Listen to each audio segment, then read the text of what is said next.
Dear students, myself Dr. Ashish Garg, Associate Professor in Chemistry, SET RN Ruia Government College, Ramgarh Shekhawati, district Sikar, Rajasthan.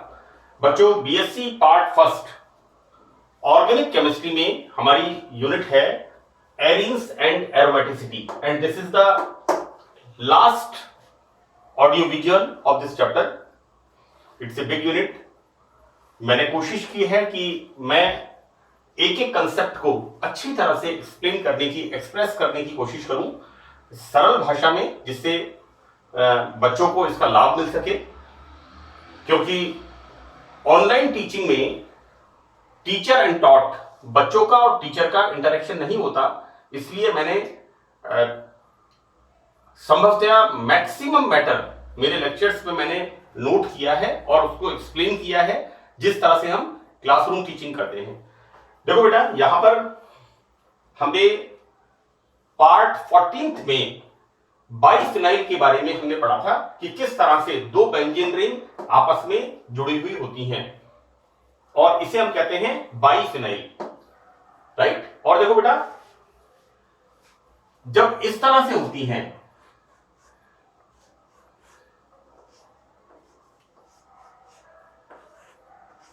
Right, this is the naphthalene. मैंने आपको बताया था benzene, naphthalene, anthracene and phenanthrene.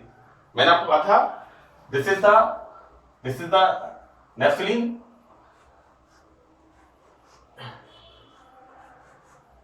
ये इसमें मैंने लिखा था एंथ्रासीन, और बेंजीन हम आपको पता ही है, सिंगल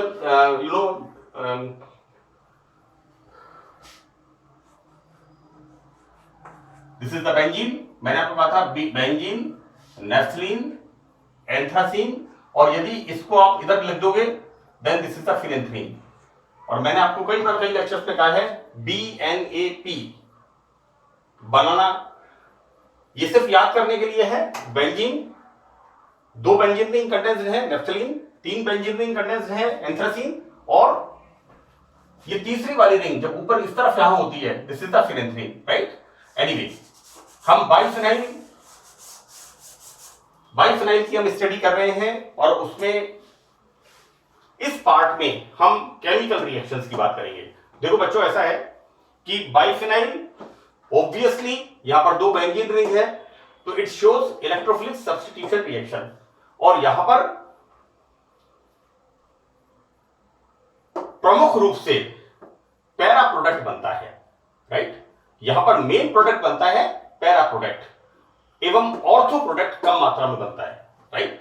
अब मैं आपको एक बात ये बता दूं बच्चों कि para product is the main product, अधिक मात्रा में बनता है, जबकि इसकी मात्रा यहां पर यील्ड का मतलब है लब्धि, जो मात्रा हमें प्राप्त होती है, इट्स वेरी लो, यानी ऑर्थो नाइट्रो। हम क्या कर रहे हैं यहां पर, बाइफिनाइल का nitration. We are using here concentrate HNO3 and concentrate H2SO4। क्या बनेगा, nitronium ion, and this is this reaction is nitration, right. मैंने कोशिश की है कि आप लोग भी जब अपना कॉपी में एग्जाम के अंदर प्रेजेंटेशन लिखें तो दिस इज कॉल्ड टैगिंग, हर उसके नीचे this is the biphenyl, you must write the name. कोशिश करिए, आप आदत पड़ जाएगी आपको, this is the biphenyl, right. देखो बच्चों, मैंने कहा है this is the main product, and this is the कम मात्रा में बनता है, लो यील्ड। देखो बच्चों, जो उत्पाद मिलता है ना ऑर्गेनिक केमिस्ट्री में, उसका हिंदी शब्द है लब्धि, है ना। यील्ड, मात्रा प्राप्ति, जो हमें प्रोडक्ट की मात्रा मिलती है।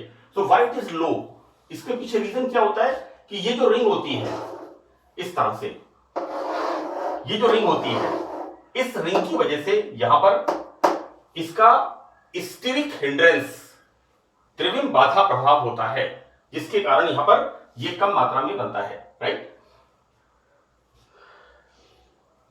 एनीवे, दिस इज अब मोटा मोटा हम कह सकते हैं कि ये जो फिनाइल ग्रुप है, जब बेंजीन रिंग के ऊपर इलेक्ट्रोफिलिक सब्स्टिट्यूशन रिएक्शन होती है, तो यहां पर ऑर्थो एंड पैरा प्रोडक्ट हमें प्राप्त होता है, राइट। बच्चों, यहां पर ऑर्थो, मेटा और पैरा पोजीशन पर इलेक्ट्रोफिलिक अटैक से बने एरिनियम इंटरमीडिएट में, सी दिस इज द, जैसे मैंने कहा था Wheland intermediate, right, this is the arenium intermediate. यहां मध्यवर्ती जो बनता है में ऑर्थो व पैरा पोजीशन पर जो अटैक होता है वो इंटरमीडिएट ज्यादा स्टेबल होते हैं, राइट। तो मोटी मोटी बात यहां पर यह है कि हम तीनों में देखते हैं कि जब बेंजीन रिंग में इलेक्ट्रोफिलिक अटैक होता है, हम क्या देखते हैं कि ऑर्थो पोजीशन और पैरा पोजीशन, राइट।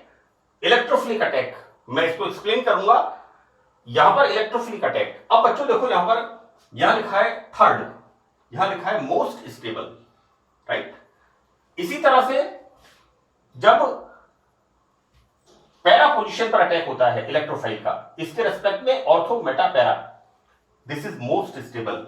वाइल जब मेटा पोजीशन पर अटैक होता है तो देखो बच्चों मैंने कहीं भी नहीं लिखा है मोस्ट स्टेबल, राइट। इसको मैंने यहां पर आगे एक्सप्लेन किया है कि वाई शुड आई राइट, मैंने यहां पर ये मोस्ट स्टेबल अति स्थायी क्यों लिखा है, या ये अति स्थायी यहां पर क्यों होता है, इस बात को हम देखेंगे। तो देखो बेटा यहां पर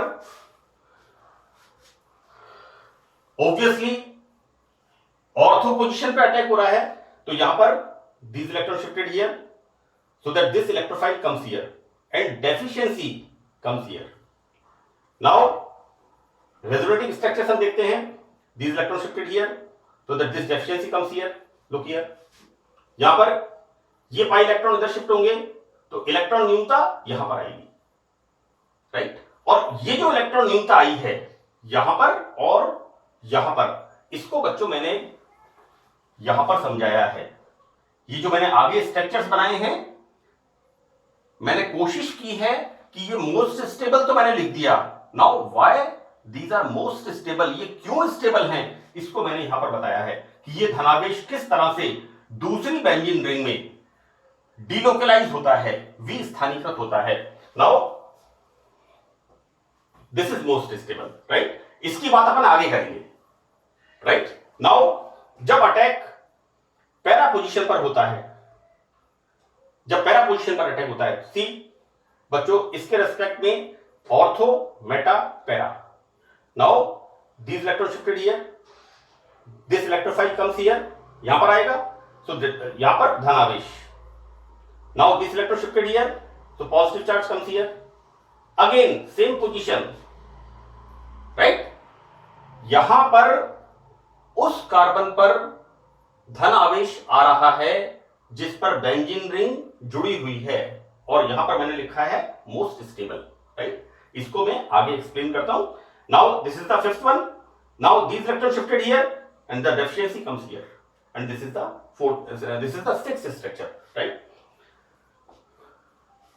अब यहां पर हम देखते हैं कि जब मेटा पोजीशन पे अटैक होता है बच्चों बाइफिनाइल, और बाइफिनाइल में meta position see, now obviously इसके रेस्पेक्ट में this is ortho and this is meta, now this electron shifted here so it comes here, right, तो deficiency comes here, right. Now this electron shifted here और this electron shifted here, है ना बच्चों, अंदर से मैंने नहीं किया, बाहर से मैंने बताया है कि ये वाले electron this shifted here like this, now this deficiency comes here, electron न्यूनता यहां पर आएगी, ये इलेक्ट्रॉन इधर शिफ्ट होंगे तो this deficiency comes here, right, और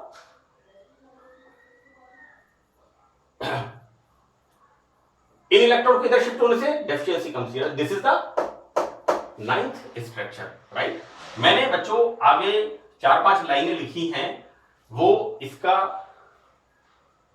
एक तरह से एक्सप्लेनेशन है, ये समझाया है कि वाई, क्यों यहां पर ऑर्थो और पैरा पोजीशन पर अटैक सुगमता से होता है, आसानी से होता है, जबकि पैरा पोजीशन पर अटैक नहीं होता है, राइट। देखो बेटा यहां पर structure third and fifth, see this is the structure third and this is the structure fifth. हम क्या देखते हैं यहां पर स्ट्रक्चर थर्ड एंड फिफ्थ में मोस्ट स्टेबल, अति स्थायी हैं, क्योंकि इन दोनों में संरचनाओं में बेंजीन रिंग के उस कार्बन पर धनावेश है जो कि दूसरी बेंजीन रिंग से जुड़ा है। लुक, ये कार्बन जो कि दूसरी बेंजीन रिंग से जुड़ा है, हियर फिफ्थ में ये कार्बन जो कि दूसरी बेंजीन रिंग से जुड़ा है। आगे हम देखते हैं क्या है। अतः अनुनाद द्वारा, इस तरह से अनुनाद द्वारा, रेजोनेंस के द्वारा यह धनावेश दूसरी बेंजीन रिंग में डीलोकलाइज, विस्थानीकृत हो जाता है, राइट। तो अब यहां पर मैंने समझाया है इस स्ट्रक्चर में, क्योंकि बच्चों ऐसा है कि मुझे ऐसा लगा कि ये अगर मैं यहां तक लिखूंगा तो ये थोड़ा इनकम्प्लीट रह जाएगा और बच्चों को ये समझ में नहीं आएगा कि भाई ये पॉजिटिव चार्ज दूसरी वाली फिनाइल रिंग में किस तरह से डीलोकलाइज होता है। तो मैंने इसको आगे एक्सप्लेन किया है। देखो बच्चों, पहले 3 स्ट्रक्चर में तो मैंने यहां पर C6H5 लिख दिया है ना। वैसे अगर आप चाहें तो ऐसे लिख दें, कोई दिक्कत नहीं है, लेकिन हमें सिर्फ यहां पर बेंजीन रिंग लिखनी है इस तरह बना करके, पर कोई जरूरत नहीं है। तो स्ट्रक्चर थर्ड में मैंने एक स्ट्रक्चर का लिखा है, आप चाहें तो इसका भी लिख सकते हैं, एक इसी तरह से, राइट। इसी तरह से हम इसका भी लिख सकते हैं। हम क्या देखते हैं, ऑर्थो पोजीशन पर स्ट्रक्चर थर्ड में इलेक्ट्रोफिलिक अटैक, इलेक्ट्रोफिलिक मतलब इलेक्ट्रॉन न्यून स्पीसीज का अटैक कहां पर हो रहा है, ऑर्थो पोजीशन पर। तो delocalization of positive charge on other benzene ring, कि जब इलेक्ट्रोफाइल का अटैक ऑर्थो पोजीशन पर होता है तो ये जो धनावेश होता है, ये धनावेश किस तरह से दूसरी बेंजीन रिंग में विस्थानीकृत होता है, डीलोकलाइज्ड होता है। See this electron shifted here, obviously इसके रेस्पेक्ट में ये position ortho, this electron shifted here, so this electrophile attacks here, यहां पर अटैक करेगा। दिस पॉजिटिव चार्ज इलेक्ट्रॉन न्यूनता यहां पर आएगी। Further structure first, this electron shifted here, electron न्यूनता यहां पर आ गई। अब ये इलेक्ट्रॉन इधर शिफ्ट हो गए तो इलेक्ट्रॉन न्यूनता यहां पर आ गई। See this is the structure, right, this is the third structure, है ना। अब हम आगे देखते हैं। जैसा मैंने आपसे कहा कि धन आवेश उस कार्बन पर है जिस पर बेंजीन रिंग जुड़ी हुई है, सो दैट कैसे डीलोकलाइज होगा ये, this electron shifted here, this positive charge comes here. Now this electron shifted here, this positive charge comes here. Electron न्यूनता यहां पर आएगी। फर्दर अब this electron shifted here, so that this deficiency comes here. यहां पर electron न्यूनता आएगी। Now अब ये इलेक्ट्रॉन इधर शिफ्ट करते हैं, deficiency again comes here. And further this electron shifted here, and क्या होता है यहां पर, माइनस H प्लस, ये बाहर निकल जाता है in formation of upper product, ortho product, right. लेकिन मैंने फिर आपको मैं बता दूं, मैंने यहां पर क्या लिखा है कि बहुत इट्स वेरी इंपॉर्टेंट चीज कि प्रमुख उत्पाद हमारा मिलता है पैरा और ऑर्थो हमारा कम मात्रा में बनता है। ऐसा क्यों होता है, क्योंकि ये जो बेंजीन रिंग है, ये जो बेंजीन रिंग है, इसका स्टेरिक इफेक्ट, भाई ऐसा एक बहुत मोटा आदमी बैठा हो, राइट,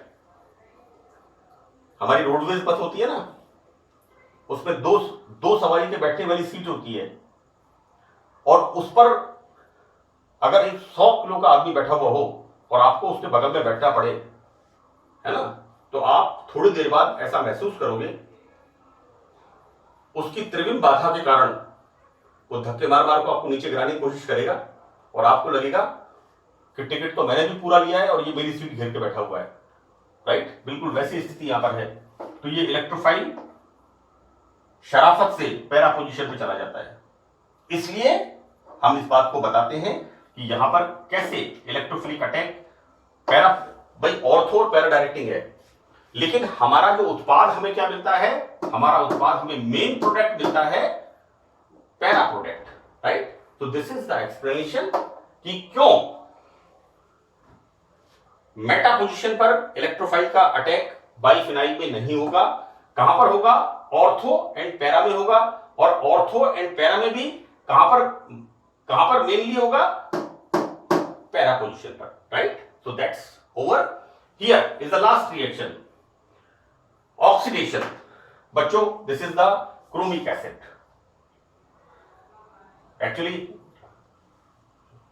हम लोग लेबोरेटरी में ग्लासवेयर वॉश करने के लिए क्रोमिक एसिड फॉर्म करते हैं.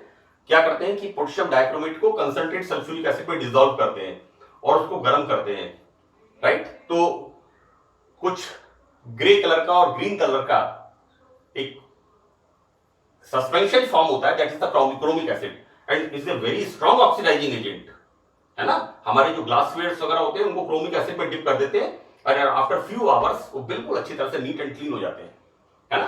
तो this is the chromic acid, H2CrO4. जब हम क्रोमिक एसिड से बाइफिनाइल का ऑक्सीडेशन करते हैं तो जैसा मैंने आपको बताया है पहले भी कि साइड बेंजीन की साइड चेन की रिएक्शंस, यहां पर मिथाइल ग्रुप लगा हुआ हो, यहां पर इथाइल ग्रुप लगा हुआ हो, यहां पर विनाइल ग्रुप लगा हुआ हो, यहां पर CHO लगा हुआ हो, यहां पर CH2OH लगा हुआ हो, यहां पर फिनाइल ग्रुप लगा हुआ है. बच्चों, फिनाइल ग्रुप थोड़ा बल्की ग्रुप है, तो यहां पर we are using strong oxidizing agent and the formation of benzoic acid, right? मैंने आपको बताया था CH3 लिखा हुआ है यहां पर, ऑक्सीडेशन करते हैं, then formation of benzoic acid, toluene से बेंजोइक एसिड. यहां पर इसी तरह से बाइफिनाइल से बेंजोइक एसिड, है ना? ये रिएक्शन बच्चों ABCD करके रिएक्शंस आती है, उनके अंदर इनका क्वेश्चन पूछा जा सकता है. So that's all in this unit. This unit is over. Thank you.